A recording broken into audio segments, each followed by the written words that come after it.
All right, we are going to get started on our ABA family training for the spring. We're really building on some of the topics that we've already talked about in our other two trainings.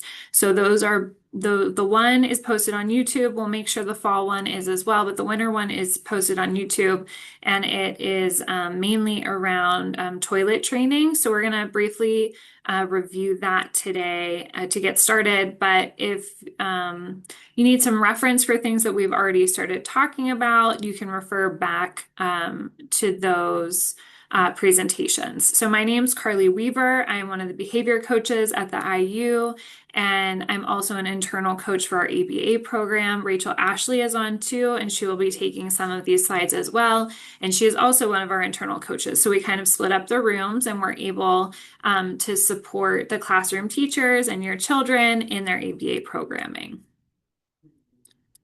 Okay.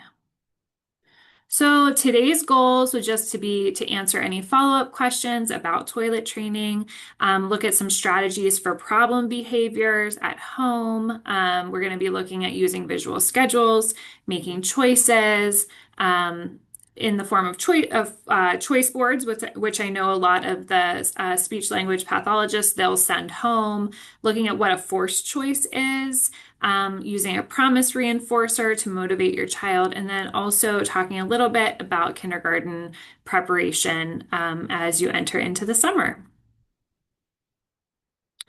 Okay, so toilet training, we were going to kind of ask if anyone had any questions, and you always can reach out to your child's teacher or one of us after watching the previous training. But I just put some things to remember.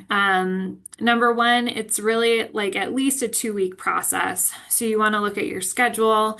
It definitely takes more than a few days to establish this new skill and a routine around toilet training. Really practicing patience during this 2-week time, something you need to prepare yourself for. And then really the ability to switch out with another adult can be very helpful, especially if your child is having a lot of anxiety or little interest in using the bathroom. Another thing we focused on was determining items that are very reinforcing and motivating to your child. So choosing highly preferred items is really key. That's something your child really likes. So some children may need frequent reinforcement, like M&Ms, to maybe help them stay in the bathroom or on the toilet. And then some may be okay with something called a promise reinforcer. It's something you promise before they go to the bathroom. So, like incorporating, like, hey, if you use the bathroom, we can talk about first then as well. You will get a special type of slushy after you use it. That would be a promise reinforcer. Things to also consider would be incorporating really highly preferred technology that can be very helpful, but you also want to look at limiting that technology during non-potty times to continue to keep it super exciting. Something else we talked about was to make the bathroom fun. So decorating the bathroom, sometimes putting up like little pictures that your children like, or keeping specific books in there that have your children's favorite characters like Mickey Mouse or like Thomas the Train, things like that, the Paw Patrol gang. Just keeping, the bathroom fun, putting little toys in there too. It's not something we always recommend to have in the bathroom, but initially during this toilet training time, like keeping a light up fan that's really motivating or something like that might be exciting for them to kind of stay in that bathroom area. And then you really want to make sure all the adults are on the same page. So communicating with other family that may help care for your child. If your child goes to a daycare or preschool, or one of our classrooms, communicating what you're doing at home is really important for everyone to be on the same page. I also listed again the resources that we have. These are, there's a presentation from the National Autism Conference that is really great and thorough. toilet training that we did with Patton years ago, also a great resource. We have some social stories in there and just a little quick sheet for you guys to use if you're interested. There we go. Okay, now we're going to get into a new topic, which are behavior strategies. These are a lot of things that we use in our classroom. In the ABA classroom, we have children that have various ability levels in different developmental domains. And sometimes we get really wrapped up in like a behavior that may be happening in the classroom, but we also have to remember that in development, in the ages of 3 to 5, there are a lot of common toddler problem behaviors that we see in children that are typically developing as well.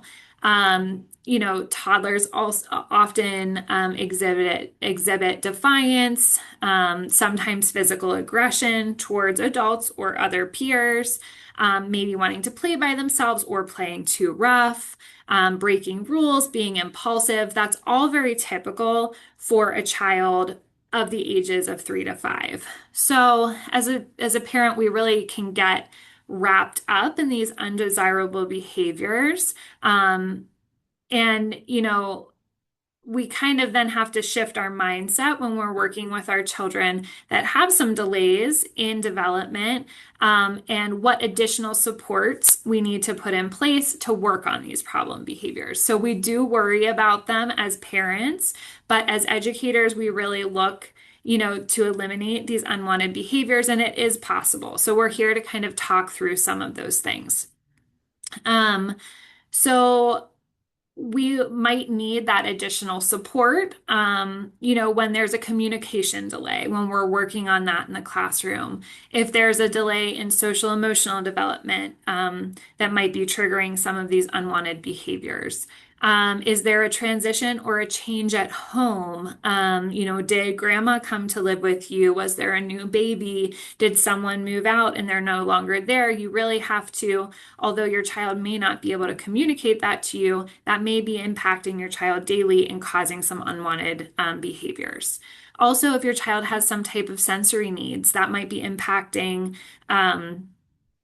something that they're exhibiting, either in the classroom or at home, that we might want to address. So when I surveyed everyone to see what we want to talk about today, a lot of people responded back that they'd like to get more information on how to manage some of these challenging behaviors at home. So we're going to talk a little bit of behavior 101 before we go into these strategies. So when we say behavior, it doesn't necessarily mean something is bad or unwanted. We all have behaviors all day. It is simply the way we react to a situation. So these are what we call the ABCs of behavior. These are things that we need to analyze as behavior coaches and as special education teachers that your child may have in the classroom to really determine what interventions are going to be helpful to a specific situation. So I'll kind of go over each letter here. A is the antecedent. So this is what your child is doing before the behavior began. Were they asking to do something? Were they asking to go somewhere? Were they told, hey, I can't play with you right now, I have to make dinner? Were they denied access to something, like they wanted a toy or a snack? And you said it's not time, or you were busy doing something else. So teaching something new, like we're going to talk about with Rachel and the behavior strategies that you can implement, is always going to happen in this A, in this antecedent. That's when it's really a teachable moment and you're able to teach something new. The B is behavior. So what behavior occurs? This doesn't necessarily relate back to a problem behavior. It relates to all human interactions. I'll elaborate in a minute about that. The C is the consequence. So that's what happens directly after the behavior, that resulted directly from the behavior happening. So you can really relate to these in all areas of your life. So I'm going to give you a couple examples. So when you're driving a car, and you see a red light. So visually, the antecedent would be, I saw the red light. Your behavior is that you put your foot on the brake because you want to stop because you want to follow the rules. And the consequence to you putting your foot on the brake would be that your car comes to a complete stop, and that you're safe in the line of traffic. You didn't hit anyone, you didn't run the red light. So that's the consequence. Another example would be the antecedent of you hear your baby crying. Your behavior is you go and you pay attention to your baby. You might pick them up to determine what's wrong.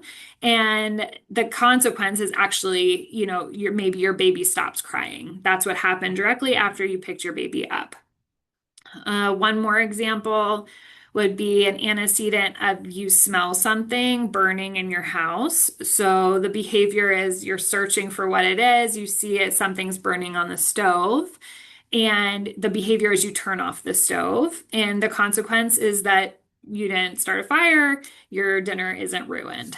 So you can really relate the ABCs of behavior to all things that you do during the day.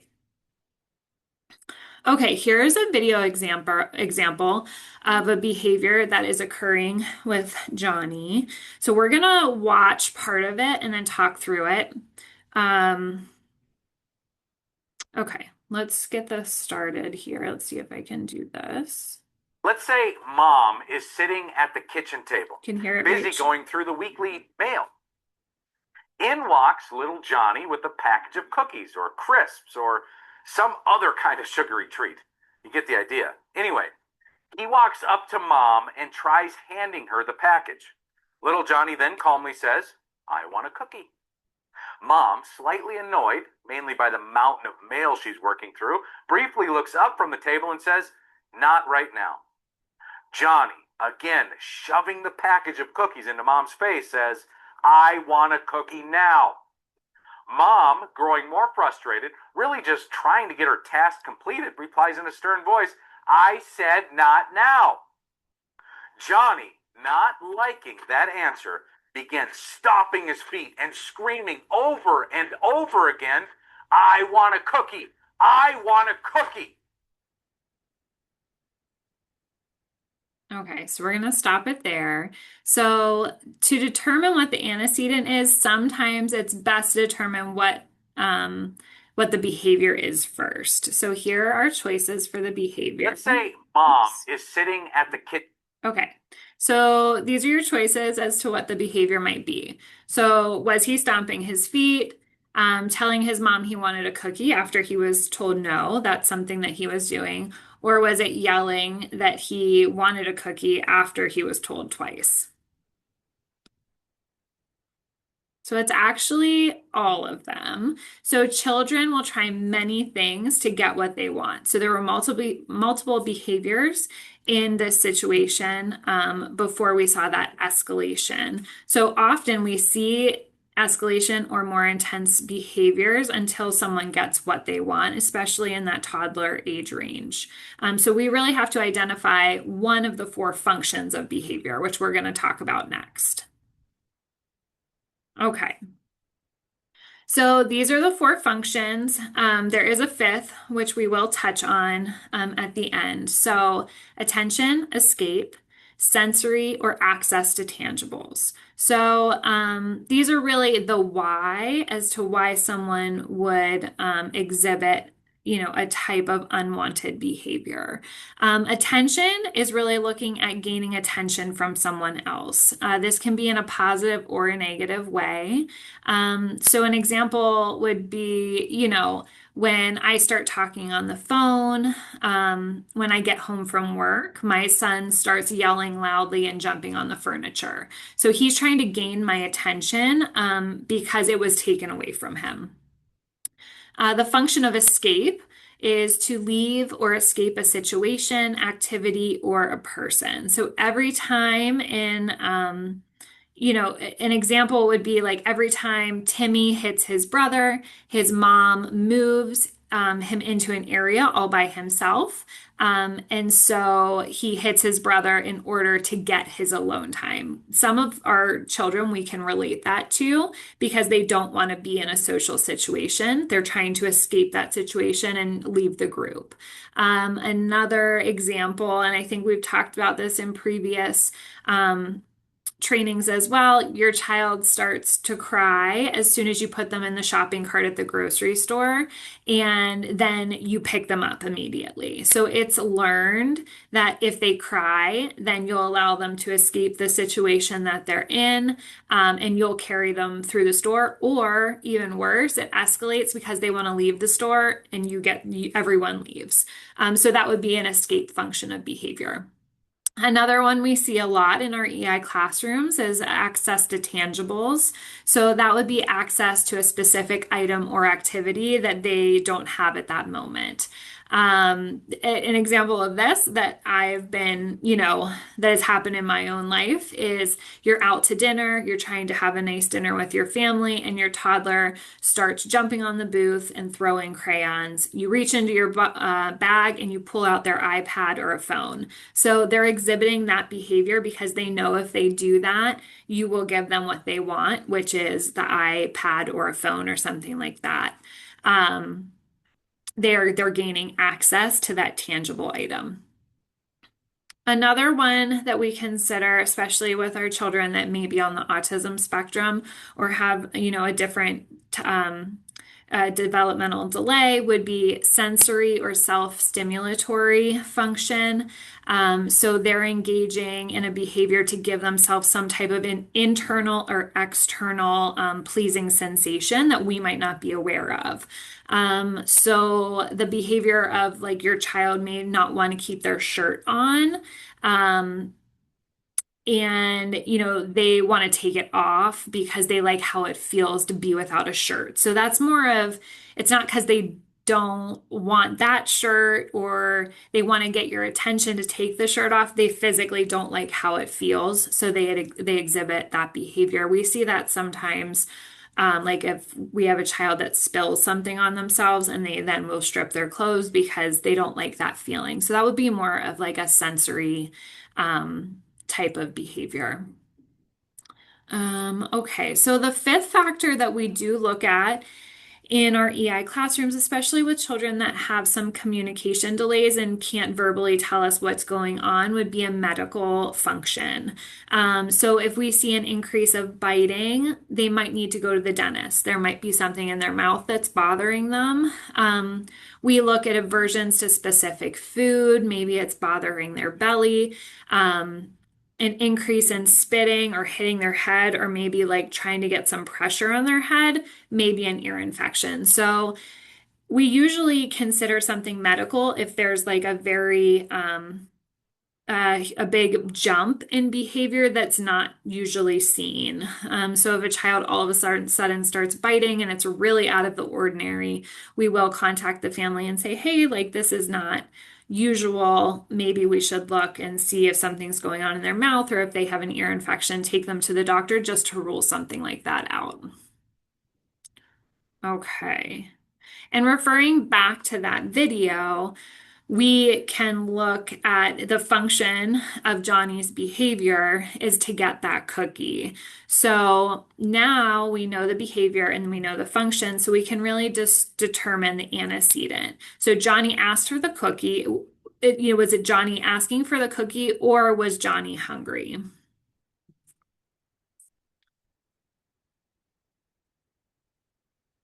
So then we start looking at the consequence. So most people think of a consequence as something negative, but in the world of behavior, it's really just eliminating, it's any means that takes place. It's not good or bad. So like we were talking about before with the traffic light situation, after the red light, the light turns green, you put your foot on the gas and the car moves. That the car moving is the consequence. It's not a good or a bad reaction. It's just what happens. So the consequence, these are some choices as to what the consequence was for Johnny. So I'm gonna show you here. So I just gave some examples of what it could be, but his consequence was actually he got the cookie. So he learned that when he threw a tantrum in front of his mom, that he would get exactly what he wanted. So this behavior is actually a learned behavior and probably not the first time that this happened. And he will most likely use this behavior again, and it might even escalate um, because, he might skip, I want a cookie, asking nicely. He might just skip right to the tantrum because he knows that's what works to gain what he wanted. So now what do? We are going to change, look at replacement strategies and choices to teach during the antecedent. Rachel, is this where you're taking over? I'm key. I got this one, right? I was just making Okay. sure. Yeah, Okay. you got that one. Okay. Um, so how do we change and ultimately eliminate this problem behavior? When someone is emotionally charged, really upset, nothing new can be taught. So we really have some options for teaching in this antecedent time place. So we really are looking at a replacement behavior, changing the behavior, not the function, and engaging in an acceptable behavior and eliminating what we don't want. So we're not getting rid of behavior altogether. We're just changing the behavior that happens so that it's more appropriate for the situation. Um, Something that we frequently do, and we may touch on a little bit later here, is using first then language. First, please, then cookie, then reinforce with positive praise and the cookie he wanted. So if you say please for the cookie or you ask for it appropriately by using a textbook or a device instead of, reaching for it, grabbing for it, laying on the floor and crying, then you'll get what you want. And use the language that your child understands. Often we give choices with the same, we call it a forced choice, which Rachel will go over. So you give, do you want, they want a snack? Well, you can't have cookies right now. Do you want a yogurt or do you want a string cheese? So you're giving them a choice, but you're giving them a snack in case that they are really hungry, but you're giving some control back to them. Okay. You can also teach through the antecedent by making something fun, like using a cleanup song, or like when you're asking children to clean up toys, that's often a difficult time, or some type of race to clean up toys, or teaching. We often implement teaching children to ask for breaks when there's some type of frustration that kicks in. So, the takeaway of this is learning cannot take place during those heightened emotions, and we really need to calm down and de escalate a child before we can teach them. Okay. These are things you can do rather than giving in. I have listed ignoring the behavior, not the child, or we call that response blocking or differential reinforcement. So, as a magnitude of a behavior increases, we have to be sure that we're not giving in to the consequence that they want, like Johnny stomping his feet and yelling. And now there is absolutely really no way that he can have that cookie because if we give in to it, that's going to be learned and he might escalate even further in the future. Um, Sometimes these behaviors, even in the classroom, we can see them last for 2 minutes. Sometimes they can last for an hour. So, really giving as little attention to that behavior as possible.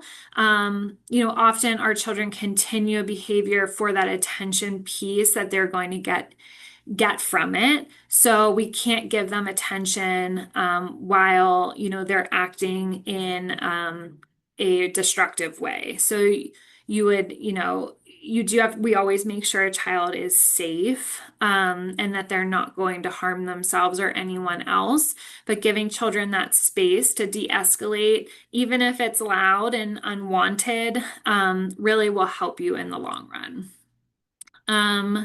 And at the same time, a child may be having, a behavioral outburst like I'm talking about, You really want to pick small things that you can reinforce. So if the child's starting to calm down, if they're done yelling now, I really like how your voice sounds quieter, your hands are being safe, even if they still are being loud, but they're not kicking or, hitting the floor, trying to hit someone. I like how your hands are being safe. It looks like your body's starting to calm down. So still giving them a little bit of that attention, but focusing on the positives that they are trying to, cope in that situation.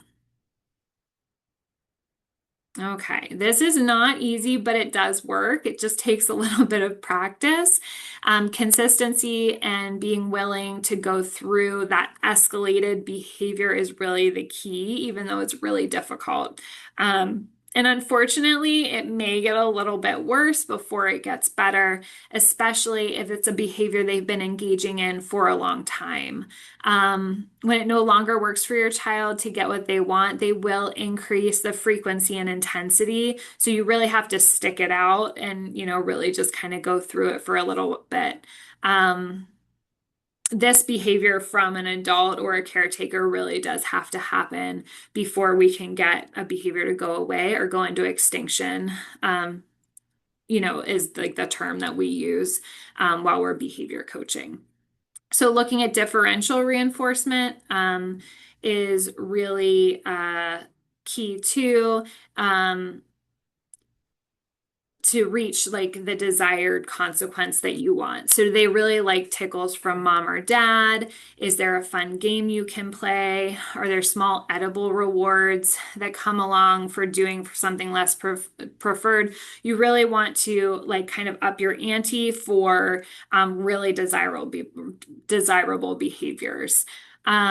You just really want to be mindful that you're presenting something reinforcing before you place a demand.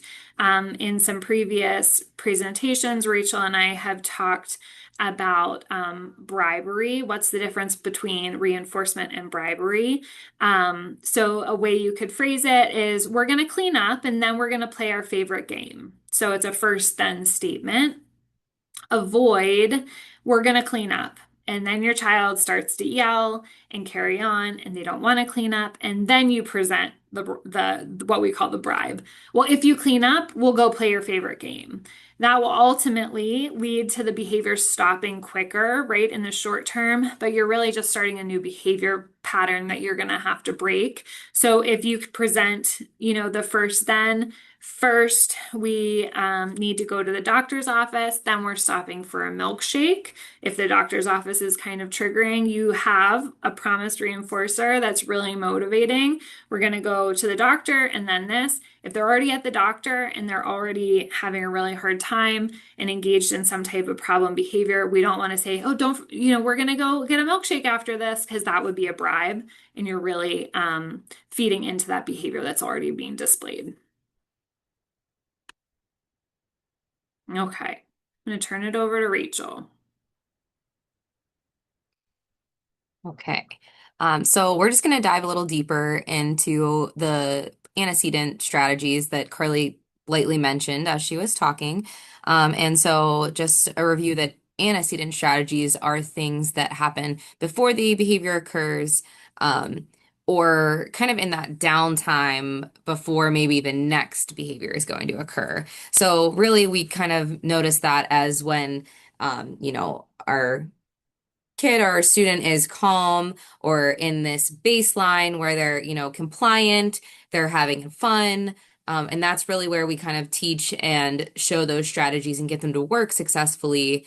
So then when we do get to these bigger, stronger situations that, your child or, the students in our classrooms can handle it and use those strategies effectively. So once we click through, we'll talk about what they are individually and why we use them and when we use them and how you use them too.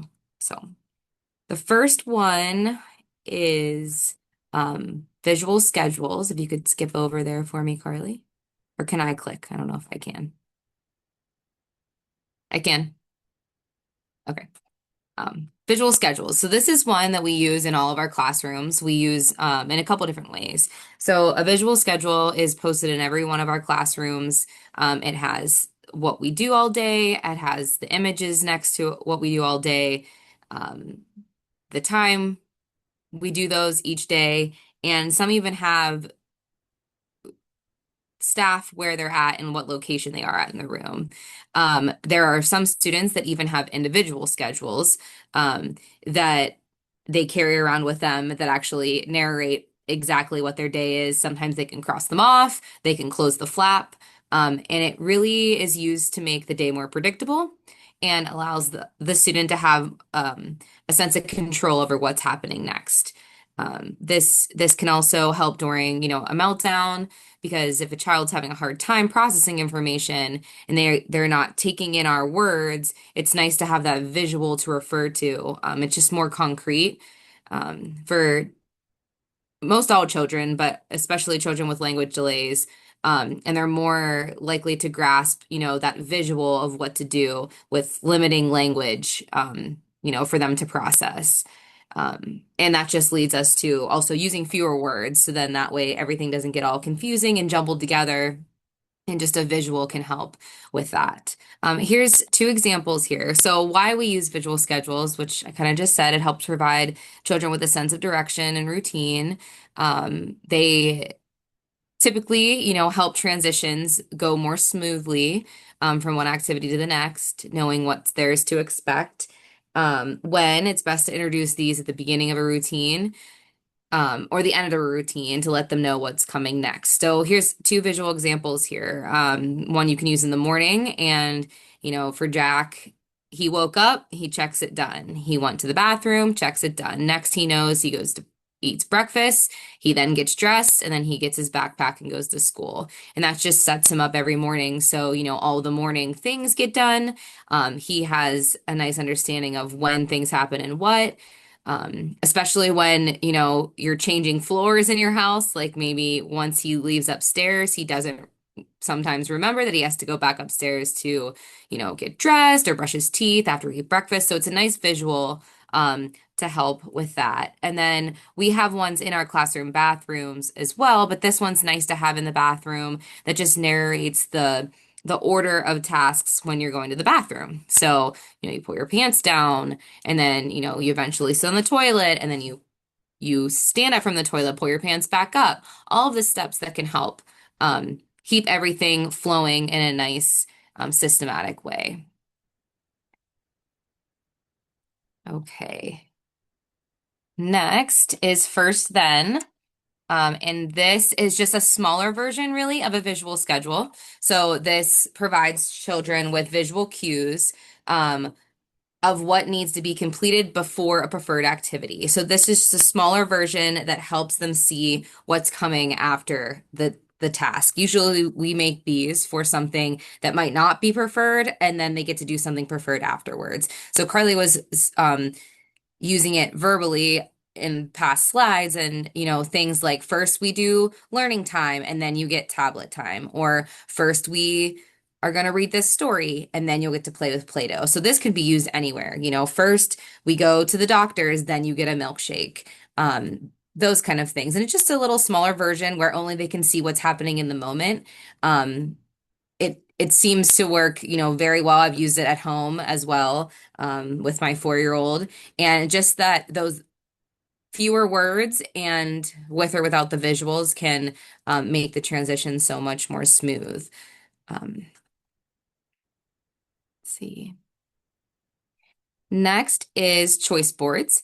And these are, again, visuals that have a couple options on there and just related to different topics. So when they're unable to use their words, or, they're nonverbal commu or they're nonverbal communicators, this can just help get that point across and get those needs met. So, you can have different choice boards for different areas of your home. You could have them for different places that you go, could be maybe at lunchtime. We often have these, all throughout our day, morning circle, but one big one that just jumps out to my mind right now is snack. So snack time, there's all the options that we have at school. It's usually ours are usually with Velcro pieces because you know how that goes. You have some snack and then you run out of it, so you don't want to give it as an option and then, cause that all upset. So they actually have boards that have Velcro pieces. They put the ones that are available, and then students can point or take off the picture and hand it to a staff member when they choose what snack they would like. Um, but these are great for feelings, for if something is hurting them, for food choices, for um, you know, fun things they want to do. Maybe they're not able to communicate that they want to go on the swing, or they want to go sit in a beanbag, or maybe they want to watch a movie, or jump on a trampoline, and then they can make that choice and help communicate that to you um, throughout their day. I'm just going to lean over and plug this in.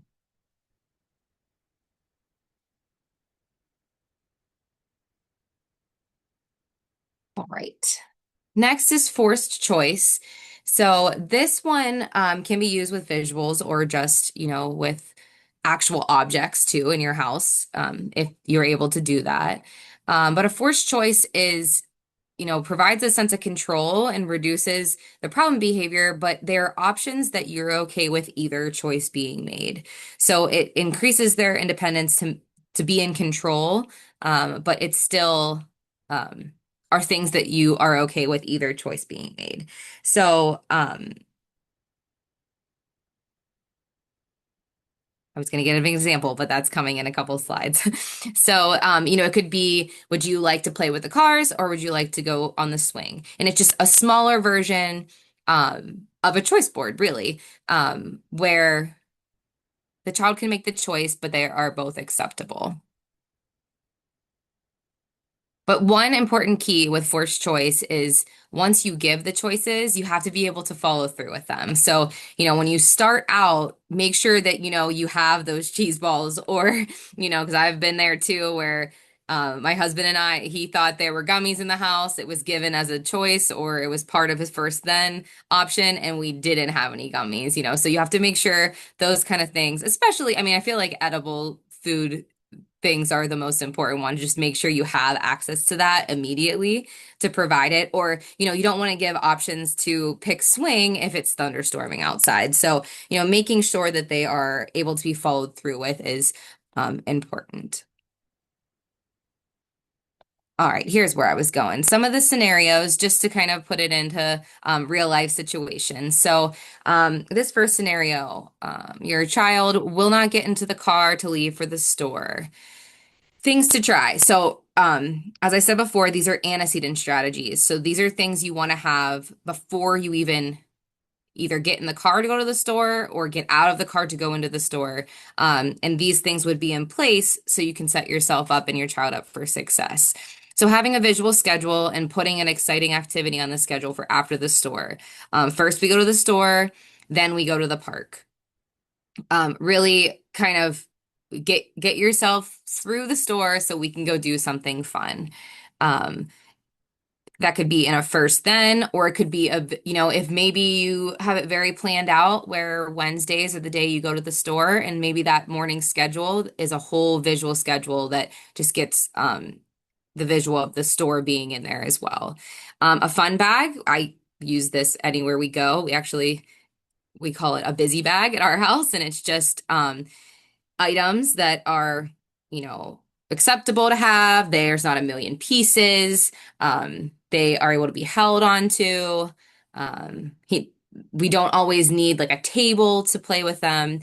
So, in this case, you could have your child pack it before you leave, and they put in a new exciting thing and they get to choose, do you want to take your dinosaur, or do you want to take your bear, or do you want to take do you want to carry it, or do you want me to carry it? So kind of putting them into that control where any option and any choice is acceptable, but it puts the sense of control into their hands. And Carly mentioned this as well, but reinforce making good choices. So I like how you chose something to put in your bag. Here's an M&M for making that great choice. things like that that lead up to something that is a little bit more difficult for them, even though they can make choices, could possibly make choices to choose a toy right then and there. That's helping them get through something that they're not, it's not preferred.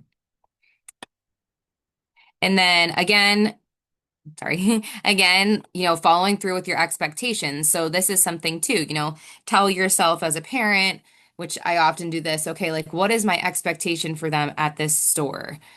Do I want them to sit in the cart? Do I care where they sit in the cart? Is it in the front, in the back? Am I okay with them holding on to the back of the cart? Kind of figuring that all out in yourself so then you can have a clear mind and be able to you know, approach anything that happens once it gets there. Like I didn't set this expectation clearly for them. So maybe next time knowing like, okay, when we're in the store, your expectation is to have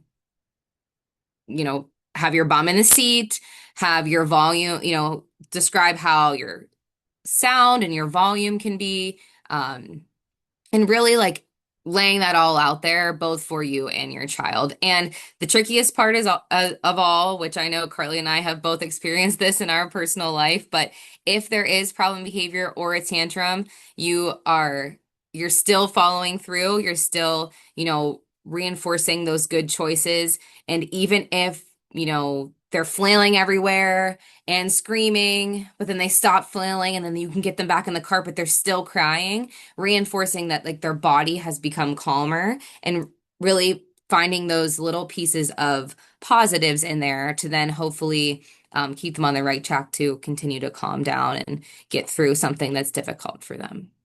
All right, now I'm good for the next one. Another scenario will not clean up their toys. This is a frequent at our house, just for the sake of, I think, wanting to be in control.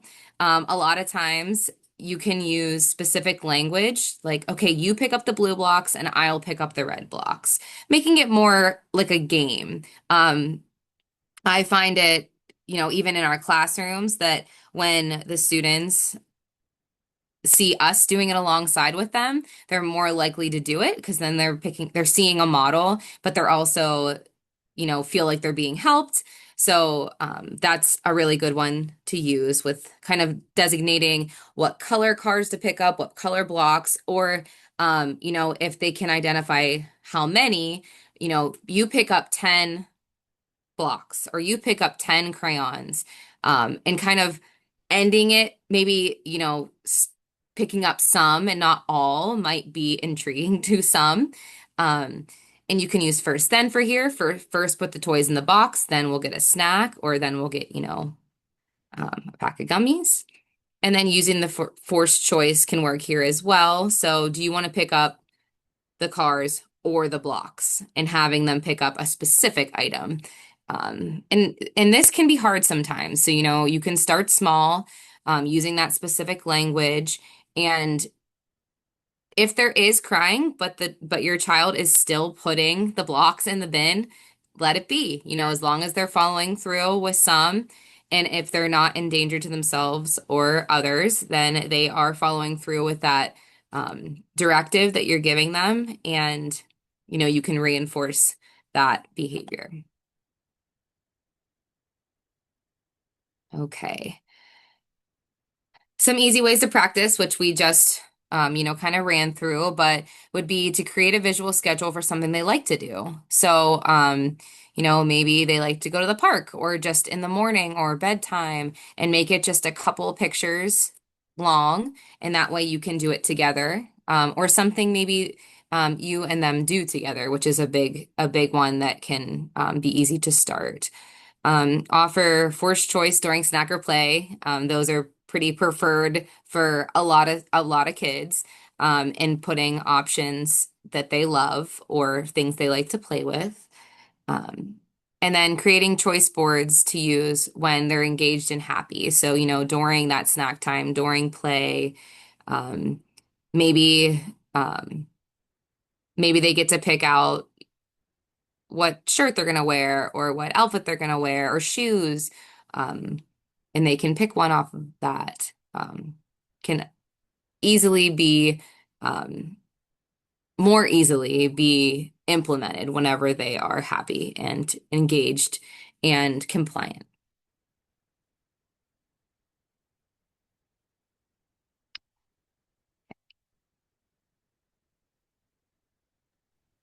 Okay. So our last topic for today is I know a lot of our students are getting ready to transition to kindergarten.